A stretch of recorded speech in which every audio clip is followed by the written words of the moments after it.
Je vous présente 7 traits de caractère négatifs, souvent déguisés en bonne qualité. En ce qui concerne les traits de caractère, les gens disent et font souvent des choses qui semblent bien au début, mais qui, après un examen plus approfondi, ne sont vraiment pas si bonnes. Et même si nous n'allons pas essayer de vous convaincre que vous devriez vous voir ou voir quelqu'un d'autre sous un jour négatif, nous voulons vous aider à reconnaître quand un trait apparemment positif n'est en fait qu'un déguisement pour un. Pour comprendre pourquoi il est important d'identifier les traits de caractère négatifs déguisés en bonne qualité, discutons de l'impact de ce phénomène sur vos relations, tant personnelles que professionnelles. Un être insensible et sans tact peut être déguisé en honnêteté. L'honnêteté est un élément important de la communication, mais ce n'est pas toujours la meilleure politique de dire aux gens exactement ce que vous pensez. Et c'est parce que votre honnêteté peut aussi paraître impolie, si elle n'est pas appropriée à la situation.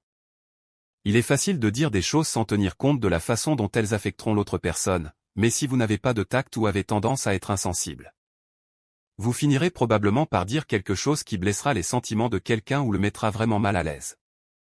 Être capable de reconnaître ce commerce en vous-même est important car cela signifie que vous pouvez travailler plus dur pour être plus sensible aux sentiments des autres et être plus attentif à la façon dont vos mots les affectent. 2. Le contrôle peut être déguisé en étant organisé et axé sur les détails.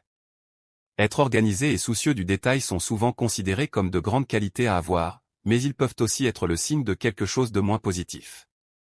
Si vous êtes toujours celui qui se charge d'organiser et de planifier des événements ou des projets, il est possible que vous ayez du mal à faire confiance aux autres pour faire les choses comme vous le pensez. Vous aimez microgérer et contrôler tout ce qui vous entoure, jusque dans les moindres détails, et vous êtes extrêmement frustré lorsque les autres ne semblent pas se soucier de tout faire correctement. Si vous êtes le genre de personne qui veut tout à sa façon, au lieu d'être si autoritaire, essayez de lâcher prise et de faire confiance aux autres pour faire le travail. Vous constaterez peut-être qu'ils sont plus capables que vous ne le pensez. 3. La paresse peut être déguisée en patient. La différence entre ces deux qualités peut être difficile à reconnaître. Mais il est important de le faire si vous voulez éviter de laisser la paresse entraver votre réussite. La patience signifie avoir la capacité d'attendre quelque chose que vous désirez sans agir par frustration ou colère. La paresse, en revanche, signifie que vous ne voulez pas faire quelque chose qui vous demandera des efforts ou du temps. Si vous êtes paresseux, vous pourrez peut-être faire croire aux gens que vous êtes en fait une personne patiente en inventant des excuses pour expliquer pourquoi vous ne voulez pas faire quelque chose. Comme en leur disant que vous ne voulez tout simplement pas vous précipiter chose ou que vous devez attendre la bonne occasion. Mais en fin de compte, si vous êtes paresseux, vous finirez par attendre que quelque chose se passe. Ce n'est pas comme si vous feriez jamais quelque chose à ce sujet. Afin d'atteindre vos objectifs, vous devez arrêter d'attendre et commencer à agir. 4. La vanité peut être déguisée en confiance en soi. Beaucoup de gens sont vaniteux. Mais ils ne le savent pas toujours. C'est parce que la vanité est souvent déguisée en confiance en soi, et lorsque vous vous sentez bien dans votre peau, il peut être difficile de voir au-delà du déguisement. Mais si vous regardez attentivement, vous verrez que la vanité a des signes révélateurs qui peuvent vous aider à la reconnaître. Les gens vaniteux se font un devoir de toujours bien s'habiller et de bien paraître.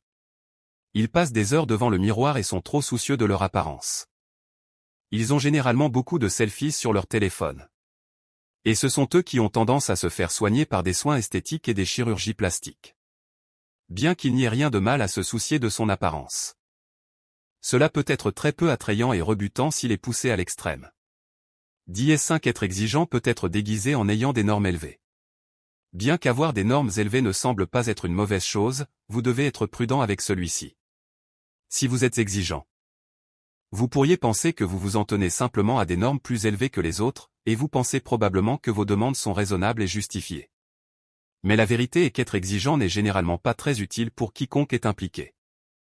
Si vous poussez constamment les autres à respecter vos normes ou si vous attendez d'eux des choses qu'ils n'ont pas la capacité ou les ressources de faire, vos exigences ne feront que créer du stress et de la tension. Il est préférable de laisser aux gens autour de vous une marge d'erreur et non. Attendez-vous d'eux tout le temps. 6. Embouteiller les sentiments peut être déguisé en force émotionnelle. Lorsque vous refoulez vos sentiments, vous pourriez avoir l'impression d'être forte en ne laissant pas savoir aux autres ce que vous pensez, mais c'est en fait un signe de faiblesse. Cela signifie que vous vous cachez de la vérité et cela vous empêche de pouvoir les surmonter de manière saine. Embouteiller des sentiments peut créer plus de stress que de simplement les laisser sortir au grand jour. Cela peut conduire à des sentiments de culpabilité ou de honte si vous ne savez pas comment vous exprimer correctement. Cela crée également un ressentiment inutile envers ceux qui vous entourent. La force émotionnelle ne signifie pas embouteiller vos sentiments.